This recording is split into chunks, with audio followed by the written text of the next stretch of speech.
North Carolina's largest city is under a state of emergency after a second night of violence over the police killing of a black man. Hundreds of demonstrators flooded Charlotte last night. They damaged property, blocked a highway, and attacked members of the media. Police used tear gas and flash grenades. Several officers were hurt. One civilian was shot, but apparently not by police. The governor ordered the National Guard to move in. David Begnaud is in Charlotte at the scene of some of the worst violence. David, good morning. Nora, good morning. It's starting to rain, and you have to think if it was raining last night, it might have dampened the excitement of what was a criminal element that was giving legitimate protesters a bad name, and we had a front row seat. From where I am right now, we were about 20 yards away when we watched a group of people stand in front of this Hilton Garden Inn and hurl bottles through this window. This shattered, and we heard what sounded like fireworks, and then we realized what was going on. The door was locked here. They tried to make entry, but they couldn't. You see what was left. They shattered these panes here. The glass fell, and we kept hearing the noise as we looked inside at the patrons and the people at the front desk of the hotel who were frightened as to what they were hearing. I remember the woman standing behind the front desk watching this, almost helpless, with the guest in front of her thinking, what should we do? And this went on for hours. People vandalizing uptown Charlotte and seemingly getting away with it.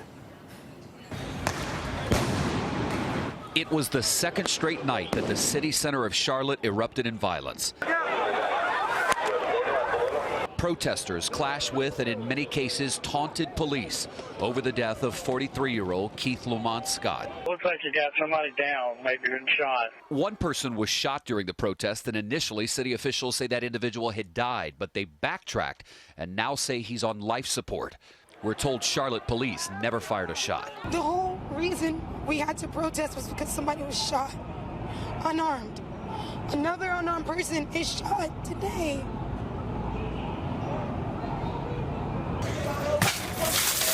Police in riot gear declared an unlawful assembly, ordering the crowds to disperse after some protesters started vandalizing and looting businesses.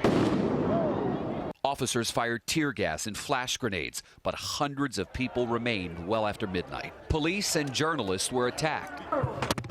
Store and car windows smashed.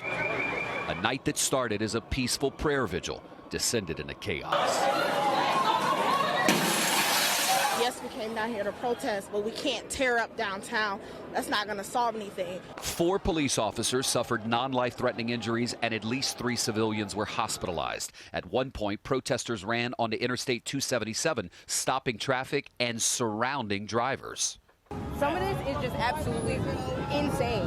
Like, these people didn't do anything to us. If you're going to revolt against somebody, revolt against the people who deserve it. This morning at the command of North Carolina's governor and the request of Charlotte's police chief, the National Guard and the state police are here in uptown Charlotte and will be here protecting the city all day long. Gail, big banking institutions which call the city center home have told their non-essential personnel, look, stay home today. You don't have to come into work. We think it's safer for you to be there rather than at work. All right. Thank you very much, David.